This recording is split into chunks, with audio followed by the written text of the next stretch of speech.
Leitura do livro Cartas de um Diabo a seu Aprendiz, autor C.S. Lewis. Carta de número 27.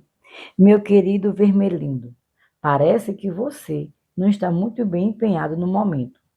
Usar o amor dele para impedir que ele pense no inimigo é uma medida óbvia, mas você mostra que faz péssimo uso disso quando diz que essa questão da distração e das divagações do seu paciente se tornaram agora um dos principais assuntos das orações dele.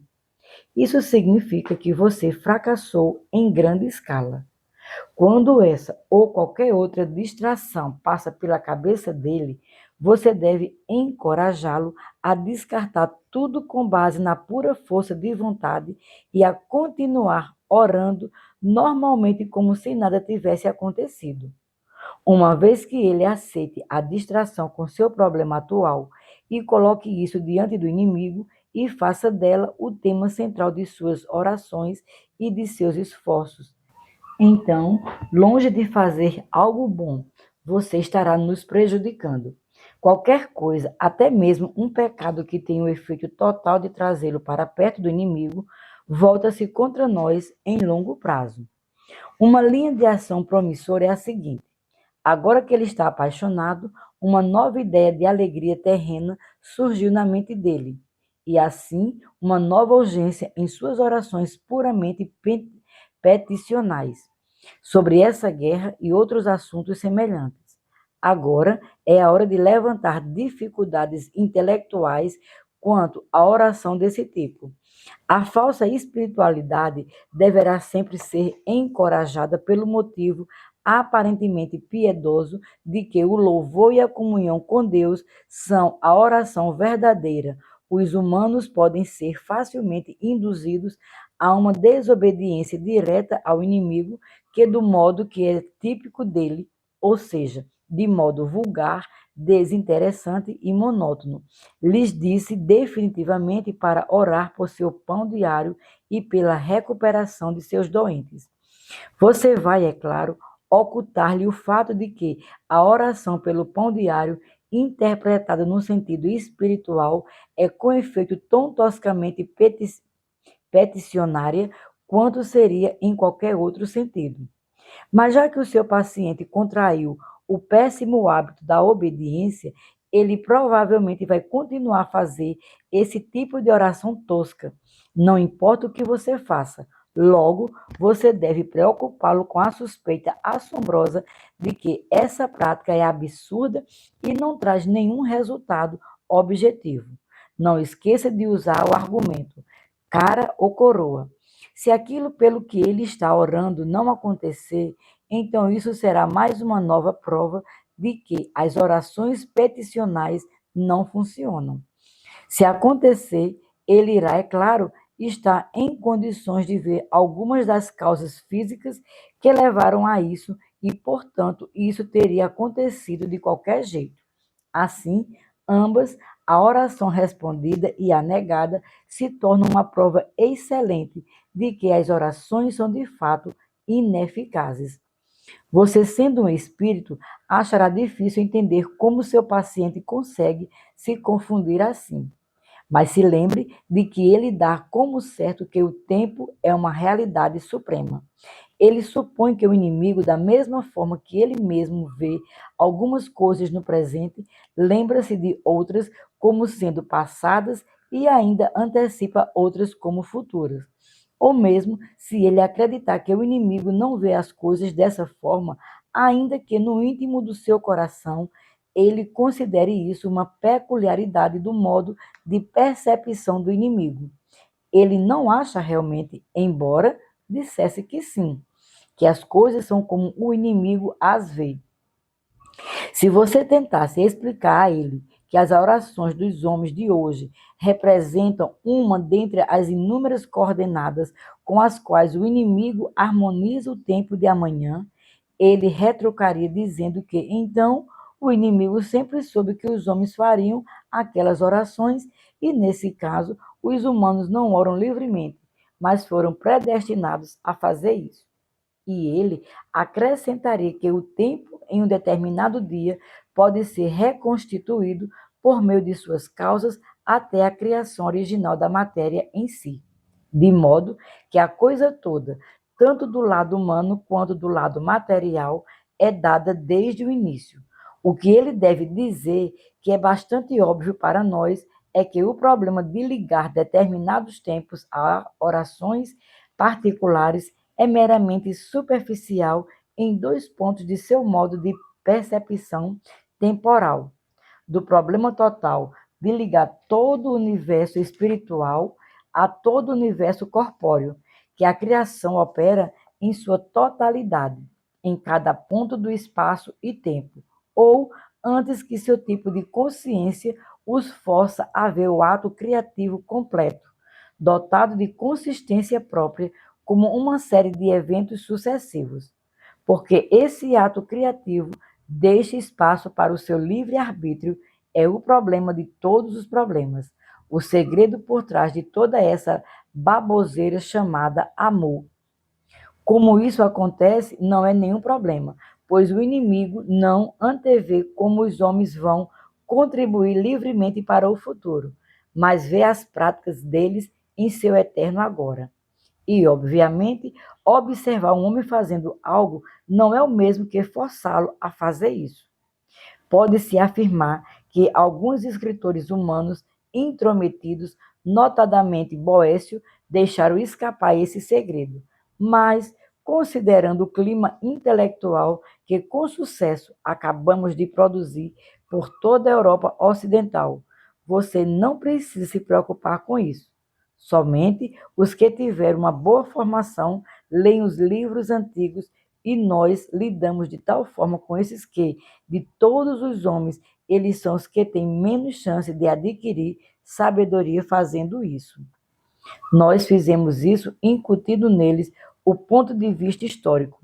Esse ponto de vista, em suma, significa que, quando alguma afirmação proveniente de um autor antigo é apresentada, a única pergunta que nunca se deve fazer é se aquilo é de fato verdade.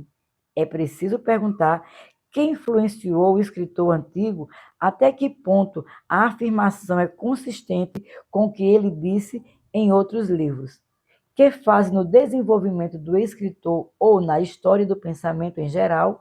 Ela ilustra como isso afetou os autores posteriores. Quantas vezes isso foi mal interpretado, especialmente pelos próprios colegas do homem estudado. Que tipo de crítica geral ao texto foi feita nos últimos 10 anos e qual é a atual conjuntura do problema?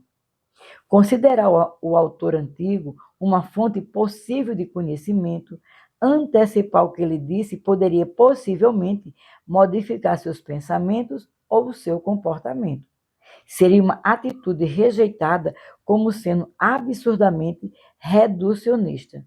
E já que não podemos enganar toda a raça humana o tempo todo, é da maior importância separar cada geração das demais, pois onde o aprendizado faz um livre comércio entre as eras, reside sempre o perigo de que os erros característicos de uma possam ser corrigidos pelas verdades características de outras.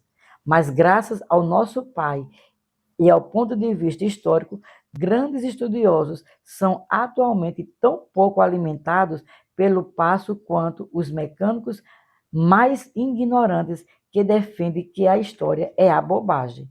Com carinho, seu tio mal danado. Carta 28.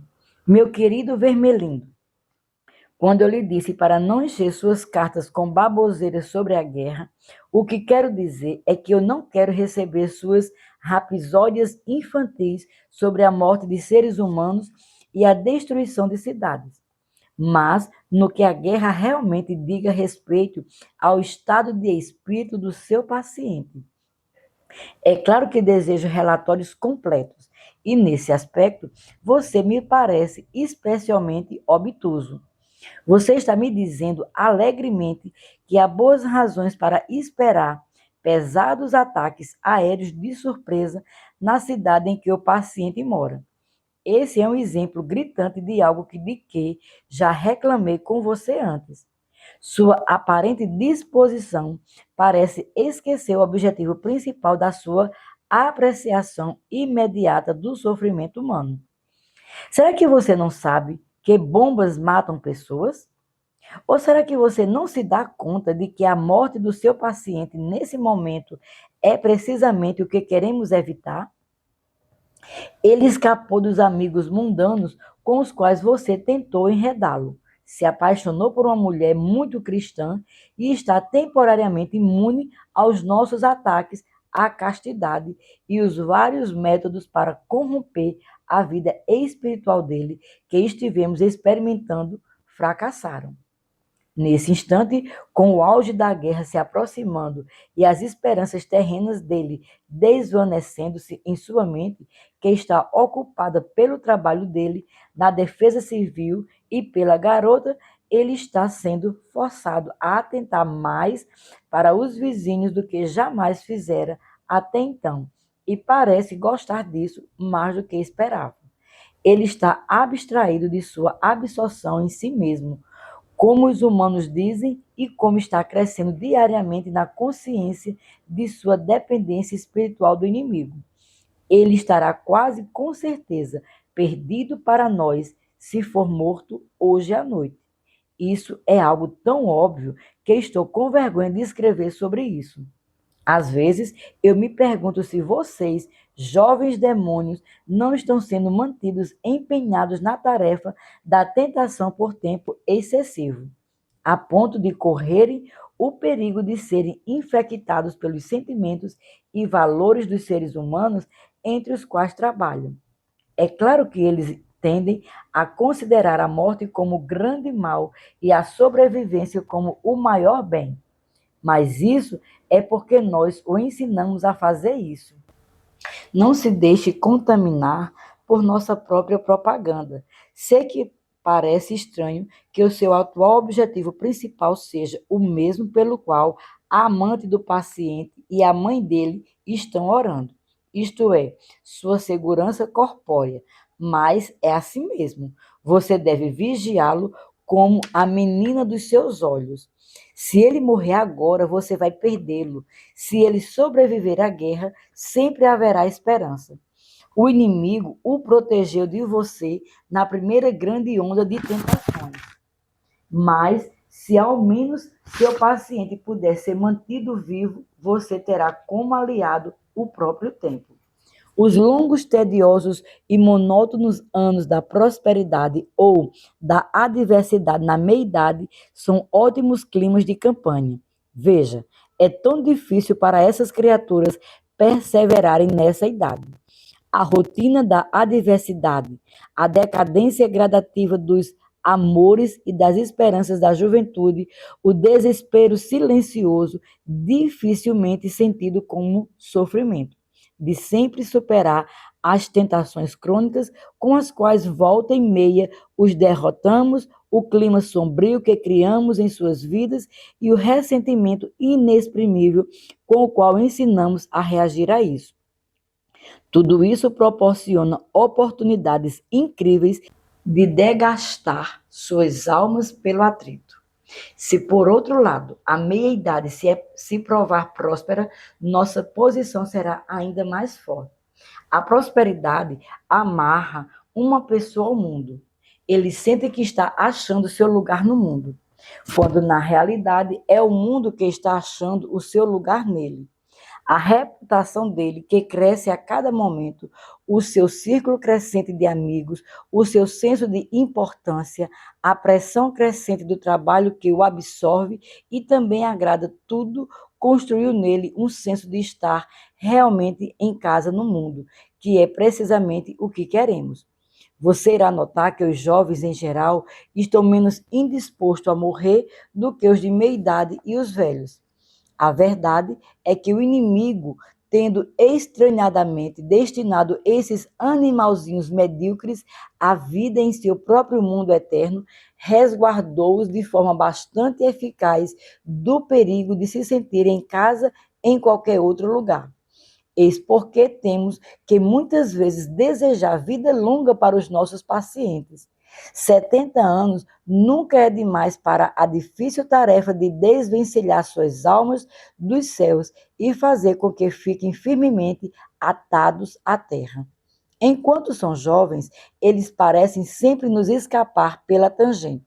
Mesmo se urdimos mantê-los ignorantes quanto à religião explícita, os ventos incalculáveis da fantasia da música e da poesia, a mera face de uma garota, o cantar de um pássaro ou a vista do horizonte estão sempre derrubando nossos castelos de areia.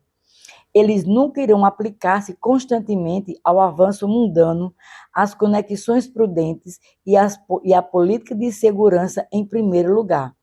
O seu apetite pelos céus é tão inveterado que nosso melhor método de atá-los à terra nesse estágio é fazê-los crer que a terra possa ser transformada em céu em algum momento do futuro pela política, pela genética ou pela ciência, pela psicologia ou qualquer coisa do tipo. O verdadeiro mundanismo é obra do tempo. Assistido, é claro, pelo orgulho, pois nós ensinamos esses vermezinhos a descrever a morte vindoura como bom senso, maturidade ou experiência. A experiência no sentido peculiar que os ensinamos a ver é, aliás, uma palavra muito útil. Um grande filósofo humano quase deixou escapar nosso segredo quando disse que onde a virtude estiver envolvida, a experiência é a mãe da ilusão. Mas, graças a uma mudança na moda, e é claro que também em relação ao ponto de vista histórico, nós tornamos o seu livro amplamente inócuo. O quanto tempo é valioso para nós pode ser percebido pelo fato de que o inimigo nos concede tão pouco dele. A maioria dos seres humanos morre na infância, dos sobreviventes, boa parte morre na juventude. Obviamente, o nascimento humano é importante para o inimigo, principalmente como a qualificação para a morte humana. E a morte é apenas o portal para esse outro tipo de vida. Somos autorizados a trabalhar somente em cima de uma minoria da espécie, pois o que os humanos chamam de vida normal é a exceção. Aparentemente, ele deseja que alguns, mas apenas muitos poucos dos animais humanos com os quais ele está povoando os céus tenham tido a experiência de resistir a nós ao longo de uma vida terrena de 60 ou 70 anos. Bem, aí é que está a nossa oportunidade. Quanto mais curta ela for, melhor uso teremos que fazer dela. Seja o que for que você faça, mantenha o seu paciente o mais seguro que puder. Com carinho, seu tio mal danado. Carta de número 29. Meu querido Vermelindo, agora que já temos certeza de que os alemães vão mesmo bombardear a cidade do seu paciente e que seu dever de patriota vai pô-lo em risco de morte, temos que reconsiderar nossa política. Será que devemos almejar a covardia, a coragem e seu orgulho consequente ou o ódio contra os alemães? Bem, temo que não seja bom tentar torná-lo um homem corajoso. Nosso departamento de pesquisa não descobriu ainda como produzir qualquer tipo de virtude, embora o sucesso seja esperado a qualquer momento. Essa é uma deficiência séria. Para agir de modo hediondo e ser eficazmente maldoso, o homem necessita de alguma virtude. O que Átila teria sido sem sua coragem, ou Shylock sem a abnegação em relação à carne. Mas como não podemos fornecer essas qualidades por nós mesmos, só o que podemos fazer é usá-las conforme fornecidas pelo inimigo. E isso significa deixar para ele uma parcela de domínio sobre aquelas pessoas que, do contrário, teríamos dominado completamente. Trata-se de um jeitinho muito pouco satisfatório, mas tenho certeza de que um dia vamos aprender a fazer melhor. O ódio é algo que temos como manipular a atenção dos nervos humanos durante ruídos, perigos e fadiga, torna o homem propensos a qualquer tipo de emoção violenta, sendo somente uma questão de canalizar tal suscetibilidade para os lugares certos. Se a consciência resistir, confunda. Faça seu paciente afirmar que sente ódio não de sua própria parte, mas em nome das mulheres e das crianças, e que um cristão deve perdoar os seus próprios inimigos e não os dos outros. Em outras palavras, deixe-o considerar-se suficientemente identificado como a mulher e as crianças para sentir o ódio no lugar delas, mas não identificado o suficiente para considerar os inimigos delas como os seus próprios e, por isso, como objetos de seu perdão. Mas o ódio pode ser mais bem combinado com o medo. A covardia é a única entre todos os vícios que é puro sofrimento, horrível de antecipar, horrível de sentir, horrível de lembrar. Já o ódio tem seus prazeres. Por isso, é muitas vezes a compensação com a qual um homem amedrontado recompensa a si mesmo pelas misérias produzidas pelo medo. Quanto mais alguém tem medo, mais irá odiar. E o ódio também é uma grande anestesia para a vergonha, para provocar uma profunda ferida na caridade do seu paciente. Você terá primeiro que derrotar a sua coragem. Agora, esse é um negócio delicado. Conseguimos fazer o homem ficar orgulhoso de muitos de seus vícios, mas não da covardia. Sempre que estamos à beira de obter sucesso em fazer isso, o inimigo permite que aconteça uma guerra, um terremoto ou qualquer outra calamidade. E imediatamente a coragem se torna obviamente desejável e importante, mesmo aos olhos humanos, que todo o nosso trabalho é desfeito e assim eles passam a ter vergonha genuína de pelo menos um vício. O problema de induzir a covardia em nossos pacientes, que com isso podemos produzir neles real autoconhecimento e autorrepulsa, com subsequentes arrependimento e humilhação. E, de fato, na última guerra, milhares de pessoas, ao descobrirem sua própria covardia, acabaram descobrindo também pela primeira vez todo o mundo moral. Em tempos de paz, podemos fazer muitos deles ignorarem inteiramente o bem e o mal. Em tempos de perigos, a questão é forçada sobre eles de uma maneira tal que nem nós o podemos cegar. Estamos aqui diante de um dilema cruel. Se promovermos a justiça e a caridade entre os homens, estaríamos caindo diretamente nas mãos do inimigo. Mas, se o conduzimos ao comportamento oposto, isso mais cedo ou mais tarde produzirá, com a permissão dele, uma guerra ou uma revolução, e a questão indisfarçável da covardia ou da coragem desperta milhares de homens da estupefação moral. Com efeito, esse é provavelmente um dos motivos para o inimigo ter criado um mundo perigoso, um mundo em que assuntos morais realmente vão direto ao ponto. Ele consegue enxergar da mesma forma que você, que a coragem não é simplesmente uma das virtudes, mas a forma que cada virtude assume quando está sendo testada, ou seja, no ponto da mais alta realidade. A castidade, a honestidade ou a misericórdia que se entrega ao perigo será casta, honesta ou misericordiosa apenas sob certas condições. Pilatos foi misericórdio até que isso se tornou arriscado. Por isso, tornar o seu homem um covarde pode representar uma perda ou ganho. Ele pode vir a descobrir coisas demais sobre si mesmo. É claro que sempre há chance de não anestesiar a vergonha, mas de agravá-la e assim produzir desespero. Esse seria um grande triunfo. Mostraria que o seu paciente acreditou e aceitou o perdão que o inimigo oferece para seus outros pecados só porque ele mesmo não tinha consciência plena de sua pecaminosidade, que em relação ao único vício que realmente entende em sua plena profundidade e indignação, ele não pode buscar nem confiar na misericórdia.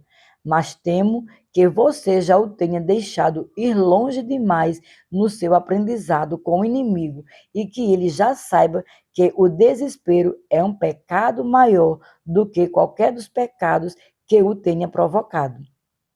Quanto à verdadeira técnica de tentação para a covardia, não há muito o que dizer. O ponto central é que as preocupações têm a tendência de aumentar o medo.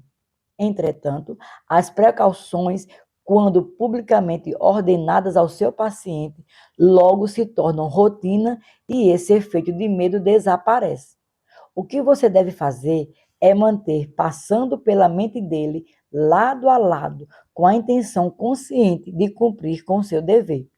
A vaga ideia de que todos os tipos de coisas que ele pode ou não fazer dentro da estrutura do dever parecem deixá-lo um pouco mais seguro. Afaste a mente dele da regra simples: tenho que parar aqui e fazer isso ou aquilo, fazendo com que se preocupe com uma série de sequências de ação vital imaginárias. Se acontecer A, embora eu espere muito que não aconteça, eu poderia fazer B. E se acontecer o pior, poderei sempre ainda fazer C. Despertar as superstições, desde que não sejam reconhecidas como tais, poderá ser interessante. O negócio é mantê-lo acreditando que alguma coisa além do inimigo lhe está disponível e que a coragem que este lhe fornece para recorrer ocorre de tal modo que aquele compromisso total com o dever torna-se algo totalmente permeado de pequenas reservas inconscientes, construindo uma série de expedientes imaginários para evitar que aconteça o pior. Você deve produzir nesse nível de vontade do qual ele não está consciente uma determinação de que o pior não deverá acontecer. Depois, na hora do terror, deixe isso tomar conta dos nervos e músculo dele terá feito o ato fatal acontecer antes que ele se dê conta do que está acontecendo. Porque você não pode esquecer, o ato de covardia é tudo o que importa. O sentimento de medo em si não é nenhum pecado, e embora nós o apreciemos, ele não traz bem algum para a nossa causa. Com carinho, seu tio mal danado. Carta número 30. Meu querido Vermelindo, às vezes me pergunto se você acha que está aí para sua própria diversão. Fiquei sabendo, não a partir de seu relato lamentavelmente precário, mas pela polícia infernal, que o comportamento do seu paciente durante o primeiro ataque foi o pior possível. Ele ficou muito apavorado, achando que não passa de um grande covarde e por isso não se sente orgulho algum, mas ele fez tudo o que o dever demandava e talvez um pouco mais. Contra esse desastre, tudo que você conseguiu produzir a seu favor foi um ataque de mau humor contra um cachorro que o fez tropeçar. O excesso de cigarros momentaneamente e o esquecimento de uma oração. De nada adianta lamentar-se comigo por causa das suas dificuldades. Se estiver apelando para a ideia de justiça que vem do inimigo e estará a sugerir que suas oportunidades e intenções devem ser levadas em conta, vai ser difícil evitar a acusação de heresia contra você. Em todo caso, você logo descobrirá que a justiça do inferno é puramente realista e preocupa-se tão somente com os resultados. Traga-nos comida ou você mesmo virará a nossa comida. O único trecho construtivo em sua carta é aquele em que você diz que continua esperando bons resultados do cansaço do seu paciente. Isso é excelente, mas não cai no inferno de mão beijada. O cansaço pode vir a produzir bondade extrema e uma mente silenciosa e até mesmo algo parecido com uma visão. Se você já viu pessoas que foram levadas à raiva, à malícia e à impaciência a partir disso, é porque esses homens tiveram tentadores eficientes. O fato paradoxal é que o cansaço moderado é um solo mais fértil para a irritabilidade do que a exaustão absoluta. Isso depende em parte de causas físicas e em parte de algo mais. Não é que o simples cansaço em si produza raiva, mas sim as demandas inesperadas de uma pessoa que já está cansada. Seja o que for que os homens esperam da vida, eles logo vão achando que têm direito a isso. O sentimento de frustração pode, à custa de bem pouca habilidade de nossa parte, ser distorcido para um senso de injúria. Depois que os homens tenham cedido ao irremediável, depois que tenham perdido a esperança de alívio e parado de pensar no que pode acontecer na próxima meia hora, é que os perigos da fadiga humilde e gentil começam a se fazer sentir. Sendo assim, para se obter os melhores resultados do cansaço do seu paciente, você tem que alimentá-lo com falsas esperanças. Coloque na cabeça dele razões plausíveis para crer que o ataque aéreo não ocorrerá de novo. Faça com que ele continue se confortando com o pensamento sobre o quanto vai curtir sua cama na noite seguinte.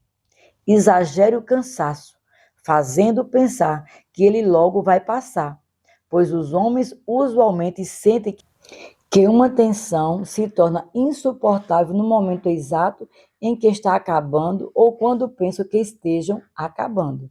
Nisso, como no problema da covardia, a coisa a ser evitada é o compromisso total. Seja o que for que ele diga, faça com que ele tome a decisão íntima de não aguentar. Seja o que for que venha sobre ele, mas de aguentar por um período de tempo razoável. E faça com que esse período razoável seja mais curto do que a aprovação provavelmente vai durar. Não precisa ser muito mais curto. Nos ataques contra a paciência, a castidade e a fortaleza, o divertido é fazer o homem desistir precisamente quando o fim de sua agonia estiver quase à vista. Ah, se ao menos ele soubesse. Eu não sei se ele estaria disposto a se encontrar com a garota nessas condições de tensão ou se não. Se ele o fizer, tire a maior vantagem do fato de que, até certo ponto, o cansaço faz com que as mulheres falem mais e os homens menos. A partir daí, é possível despertar uma grande quantidade de ressentimentos secretos, mesmo entre amantes. Provavelmente, essas cenas que seu paciente está testemunhando agora não representarão material suficiente para um ataque intelectual à fé que ele possui, visto que você tem um histórico de fracassos anteriores. Isso está fora de sua alçada, mas você ainda pode tentar outro tipo de ataque às emoções. Ele consiste em fazê-lo sentir, quando avistar pela primeira vez restos de seres humanos grudados na parede, que é assim que o mundo realmente é, e que toda sua religião não passou de uma fantasia. Você vai notar que nós o inebriamos completamente quanto ao sentido da palavra real. Com isso, eles podem contar uns aos outros acerca de alguma grande experiência espiritual, que na realidade o que aconteceu foi que você ouviu um trecho de uma música num ambiente todo iluminado. Real aqui significa que os fatos puramente físicos, separados dos outros elementos, da experiência que realmente tiveram, por outro lado, eles também dirão: é fácil discutir aquele mergulho de uma plataforma alta enquanto você está sentado aqui na cadeira de descanso, mas espere só até chegar ali e ver como é de verdade. Aqui a palavra real está sendo usada no sentido oposto para significar não os fatos físicos que eles já conhecem enquanto discutem o assunto sentados na poltrona, mas o efeito emocional que aqueles fatos vão ter sobre a consciência humana. Qualquer uma das aplicações dessa palavra pode ser defendida, mas nosso negócio é manter as duas valendo ao mesmo tempo, de modo que o valor emocional da palavra real possa ser colocado, ora de um dos lados da conta, ora de outro, conforme nos seja mais conveniente. A regra geral que agora estabelecemos entre eles é que, em todas as experiências que podem torná-los mais felizes ou melhores, apenas os fatos físicos são reais, enquanto os elementos espirituais são subjetivos em todas as experiências que possam desencorajá-los ou corrompê-los. Os elementos espirituais são a realidade central e ignorá-los é ser um escapista. Assim, no nascimento, o sangue e o sofrimento são reais. O regozijo é um ponto de vista meramente subjetivo. Na morte, o terror e a feiura revelam que o falecimento significa realmente. O ódio de uma pessoa que se odeia é real. No ódio, você percebe os homens como eles são e se decepciona. Mas a amabilidade de uma pessoa amada é uma ocultação nebulosa de um cerne de que, na realidade, não passa de apetite sexual ou associação econômica. As guerras e a pobreza são realmente horríveis. A paz e a prosperidade são fatos meramente físicos pelas quais os homens, por acaso, têm certos sentimentos. As escrituras estão sempre acusando umas às outras de querer comer o bolo e guardá-lo, mas graças aos nossos trabalhadores, eles estão mais frequentemente numa condição de pagar pelo bolo sem, entretanto, vir a comê-lo. O seu paciente, tratado da forma adequada, não terá nenhuma dificuldade em considerar a sua emoção diante das entranhas de um ser humano como uma revelação da realidade e a sua emoção à vista de crianças felizes ou de um dia lindo com com mero sentimentalismo. Com carinho, seu tio mal danado. Carta de número 31. Meu queridíssimo, adorado vermelhinho, meu bichinho de pelúcia, meu porcalhãozinho. Agora que tudo está perdido, digo-lhe que você está redondamente enganado em vir a mim, todo choramingando, para me perguntar se as palavras de afeto pelas quais me referi a você não queria dizer nada desde o começo. Longe disso. Esteja certo de que meu amor por você e seu amor por mim são como duas metades da mesma laranja. Eu sempre desejei você, da mesma forma que você, tolinho, me desejou. A diferença é que eu sou mais forte. Penso que agora eles permitirão que você seja meu, ou pelo menos um pedaço de você. Se eu amo você? Ora, é claro que sim. Tanto quanto amo um bocado de guloseimas com as quais eu já me fartei. Você deixou uma alma escapar entre os seus dedos. O uivo de fome intensificado por essa perda ressoa nesse momento por todos os níveis, do reino do barulho até o próprio trono. Fico louco só de pensar sobre isso. O quão bem eu sei o que aconteceu no instante em que eles o sequestraram de você. Ele passou de uma hora para outra a enxergar tudo, não foi? Quando ele viu pela primeira vez, reconheceu a parte que você tinha nele e soube que você já não a tinha mais. Pense só, e que seja apenas o começo de sua agonia. O que ele sentiu naquele momento foi como se uma venda tivesse lhe caído dos olhos, como se ele tivesse se livrado de uma lepra horrível, como se tivesse se livrado para sempre de trapos esfarrapados, molhados e pegajosos. Diabos! Já é horrível demais vê-los em seus dias mortais, tirando roupas sujas e desconfortáveis e caindo na banheira de água quente, dando pequenos grunhidos de prazer enquanto espreguiçam seus membros cansados. O que dizer então desse despice definitivo, dessa limpeza total? Quanto mais penso sobre isso, pior fica. Ele passou por isso tão fácil.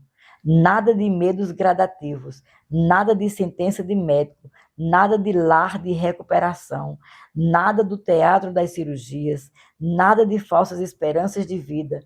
Pura e simples liberação instantânea. A arte parecia que o mundo todo estava a nosso mercê. O clamor das bombas, a queda de casas, o fedor e o roxo de gases altamente explosivos nos lábios e nos pulmões, os pés ardendo de cansaço, o coração frio diante dos horrores, o cérebro embaraçado, as pernas doendo, e no momento seguinte tudo estava acabado, tinha desaparecido como um pesadelo, passando a ser você insignificante. Seu imbecil fracassado, ludibriado, você percebeu com quanta naturalidade, como se ele estivesse nascido para isso? O verme nascido da terra entrou para a nova vida? Como num piscar de olhos, todas as suas dúvidas se tornaram ridículas? Sei muito bem o que a criatura estava dizendo para si mesma. Sim, é claro, sempre foi assim. Todos os horrores seguiram o mesmo curso, tornando-se cada vez piores e forçando você numa espécie de sinuca de bico até o momento preciso em que você acha que pode ser esmagado. Você se safa da situação e tudo de repente fica bem. A extração do dente dói cada vez mais, até que de repente o dente é extraído. O sonho se tornou um pesadelo e então você acordou. Você morre e morre mais uma vez e em seguida está para além da morte. Como é que eu pude duvidar disso?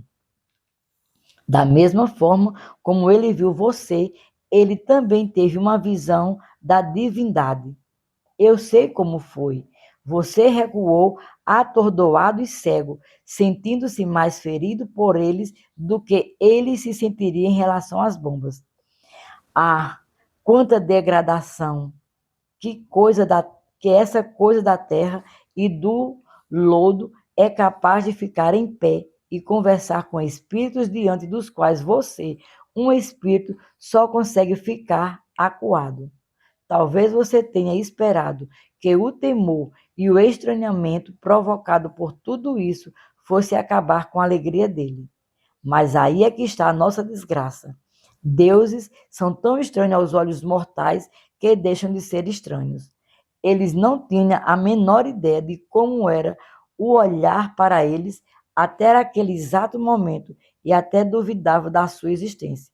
Mas quando os viu, soube que já os conhecia desde sempre e se deu conta do papel de cada um deles, assumiu em muitas horas de sua vida, quando ele imaginava estar sozinho, de modo que agora ele podia lhe dizer um por um não. Quem são vocês? Mas, então eram vocês o tempo todo? Tudo o que eles eram e disseram nesse encontro despertou memórias, aquela vaga sensação de amigos ao seu redor, que assombrava desde a infância, estava agora pelo menos explicada. Aquela música essencial que dominava cada experiência pura, que sempre lhe fugia à memória, foi agora recuperada. Esse reconhecimento o libertou da companhia deles pouco antes de os membros do seu corpo desfalecerem. Apenas você foi deixado de fora. Ele não apenas enxergou divindades, ele o enxergou. Esse animal, essa coisa concebida na cama, pôde olhar para ele. O que é fogo ofuscante e asfixiante para você é agora luz refrescante para ele. E é a própria claridade e carrega a forma de um homem. Você bem que gostaria, se pudesse, de interpretar a prostração do paciente diante da presença, a repugnância a si mesmo e o conhecimento supremo de seus pecados. Sim, Vermelindo, um conhecimento mais claro até do que eu. A semelhança de suas próprias sensações chocantes e paralisantes, quando você estiver com o ar mortífero que se respira no coração dos céus. Mas tudo isso é bobagem. Ele deverá passar ainda por alguns sofrimentos, mas os humanos aceitam esse tipo de dor. Eles não trocariam seus sofrimentos por qualquer prazer terreno. Todos os prazeres dos órgãos dos sentidos, das emoções ou do intelecto com que você poderia tê-los tentando outrora. mesmo os prazeres da própria virtude. Agora lhe parecem nada mais que atrações repulsivas, a ponto de provocar neles as náuseas que uma prostituta provocaria em um humor que as ouvisses que a sua amada verdadeira, que ele amou a sua vida toda e cujo amor acreditava estar morto, está viva e nesse momento diante da sua porta. Ele foi capturado por esse mundo em que o sofrimento e o prazer assumem valores transfinitos e toda a nossa aritmética é desfeita. Mais uma vez, o inexplicável nos alcança. A desgraça maior que se segue a de tentadores inúteis como você é o fracasso do nosso departamento de inteligência. Ah, se ao menos pudéssemos descobrir o que o inimigo está realmente tramando, que coisa lamentável o fato de esse conhecimento, que é uma coisa tão odiosa e piegas, ainda assim ser necessário para o poder. Às vezes, quase sempre entro em desespero. Tudo que me mantém em pé é a convicção de que o nosso realismo ou a nossa rejeição em face de todas as tentações, de toda a baboseira tola e conversa mole tem de vencer no final. Nesse meio tempo, vou acabar com você. Subscrevo-me sinceramente, cada vez mais voraz e afetuoso, tio mal danado.